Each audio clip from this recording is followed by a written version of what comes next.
Sabay-sabay natin alamin ang mga kaganapan na nangyayari sa ating bansa.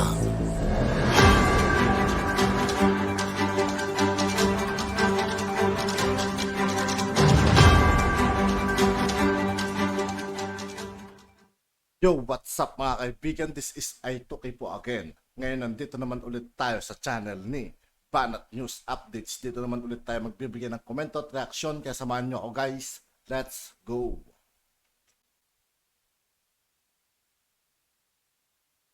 Uusapan po natin, ito po si Coach Bukbok. Hoy, kayong mga talitalinuhan na BBM vloggers, no? Alam nyo, pwede nyong atakihin yung mga dating Pangulo, no? Pero igalang nyo naman. Dating Pangulo ng Pilipinas yan, tawag mo si Digong. Mambabastos ka na rin lang, wala ka pang originality. O, kilala nyo itong sinasabi ko, si Coach Bukbok. Kaya tawag ko na sa'yo ngayon, di na rin kita igagalang, Coach Bukbok ka na rin. Presidente ng Pilipinas, si Digong ang tawag mo, si Digong, XI. Kung di ba, yan, ganyan po.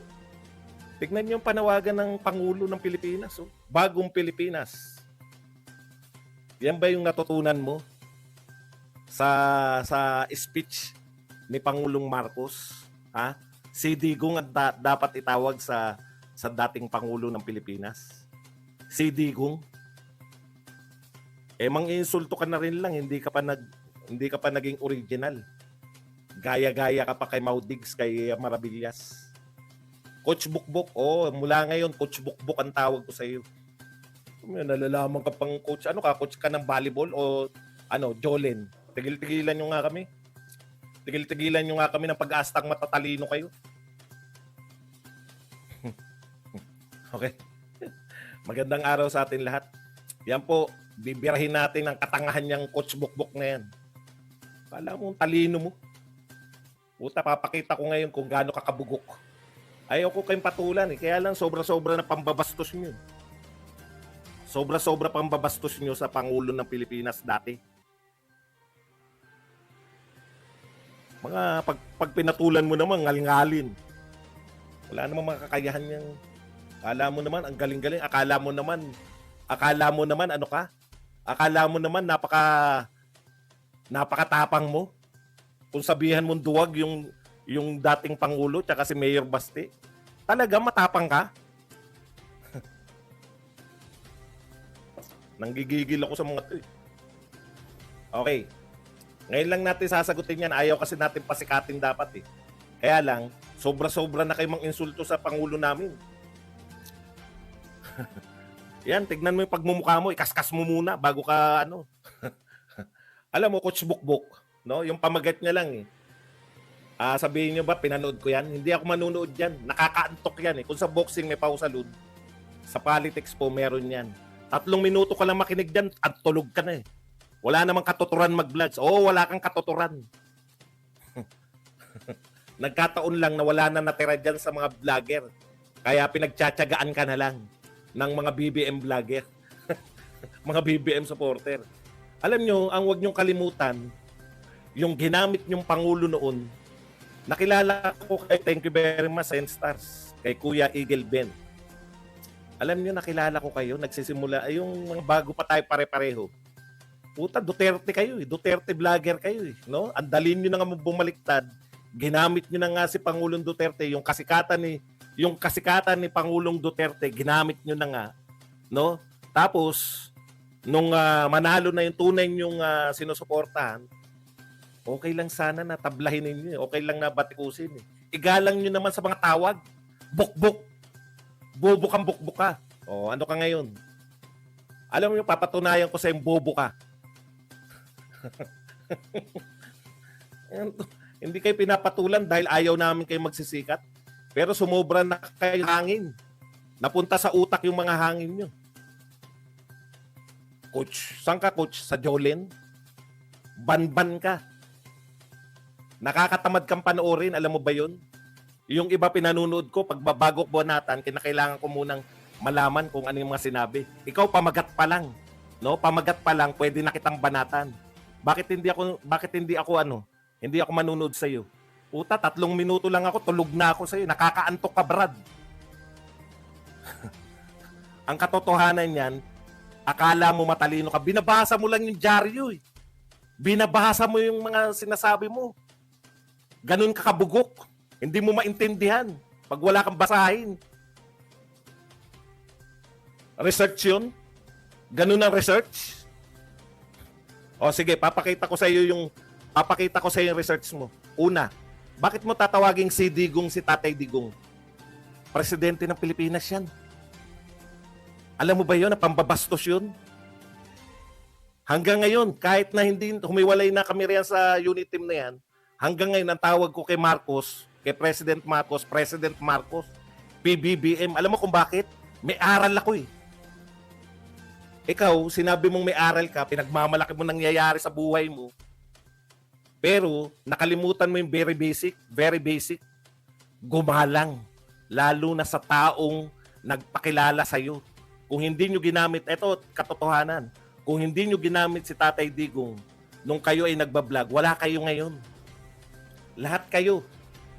Duterte, vlogger kayo nakilala. Akala namin Duterte kayo. Ikaw, Coach Bukbuk, bastos ka. Bakit mo tatawagin si Digong si Tatay Digong? Anong karapatan mo mambastos ng dating presidente? Sasabihin niya, oh, hindi ko naman binabastos. Utot mo. Hindi mo alam, no? O sige, duwag daw. Naduwag daw, nasan daw sila Tatay Digong? Nasan daw si ano?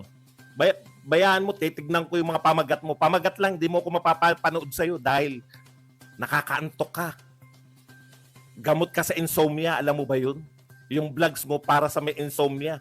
Kaya marami nanonood sa'yo, no? Maraming mga BBM supporter na hindi dalawin ng antok. Sa ikaw ang pinanunood, tulog agad. Hindi ko masabi yan sa ibang vlogger. Yung ibang BBM vlogger, nakakatuwa eh. Nakakalibang. Ikaw, nakakaantok ka. Real talk tayo. Ayokong bastusin kayo eh. Ayoko ipakita sa mundo kung ano yung kakayahan nyo sa utak eh. Pero, dahil bastos kang bukbuk ka, Coach Bukbuk, meron ba namang pangalan, Coach Bukbuk? Ano ka? Coach Jaworski? Coach? Okay. Pangalan mo pa lang, ang corny na eh.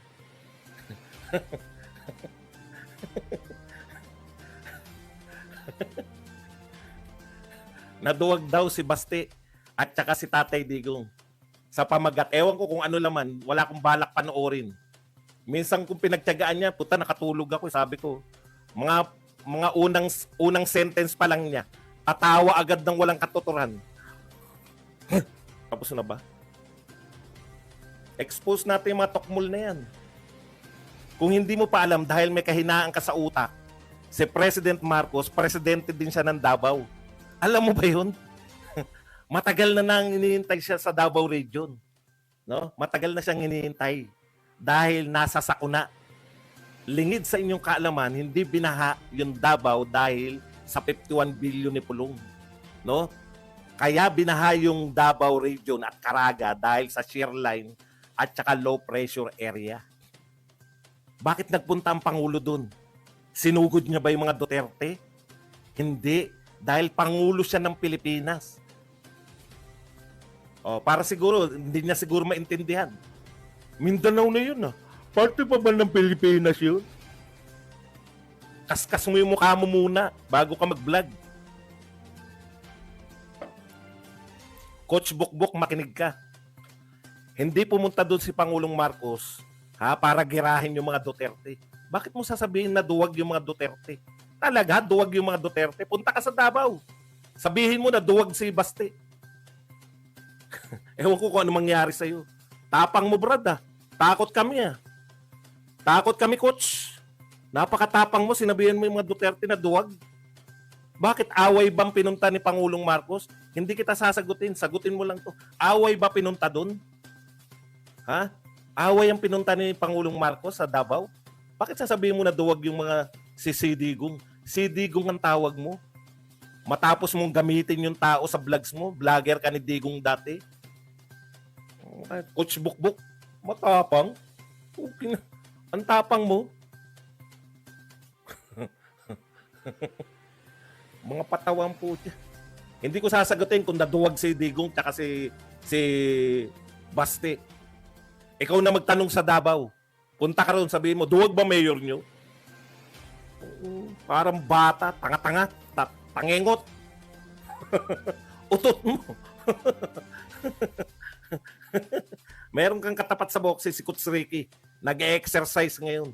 Mag-exercise ka na lang. Naturingan kang political vlogger. Hindi. Naduwag daw si Digong. Si Digong po eh. Bakit? Bakit naging si Digong? Gaya-gaya ka kay Maravillas? Nagtitinda ka rin ba ng pampapogi? Mga pagmumukha nyo.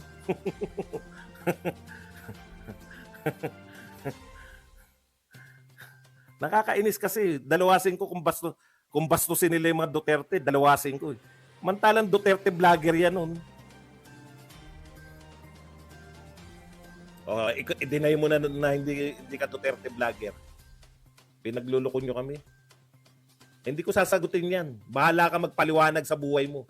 Paliwanag mo sa mga viewers mo kung bakit naging duwag. Nagpunta doon yung presidente dahil presidente siya ng Pilipinas.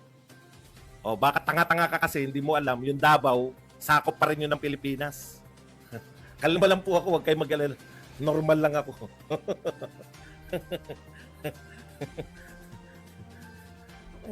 Tinawag mo pang kutsan sarili mo. Mga binabalita naman yan, naduwag si Digong at si Baste. Putang.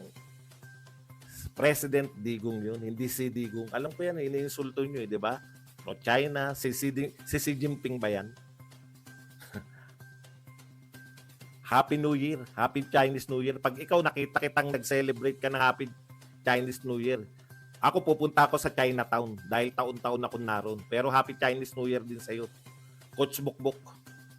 Kung makatawag kayo sa Pangulo, parang mga tropa mo ba si Digong? Tawagin mo si Digong.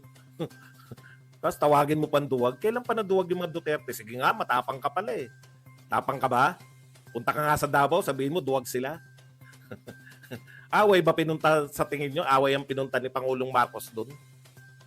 Isip-isip din. Basa ka lang kasi ng basa eh. Unawain mo mga binabasa mo. Walang katuturan ng puta. Ikaw walang katuturan yung vlogs mo.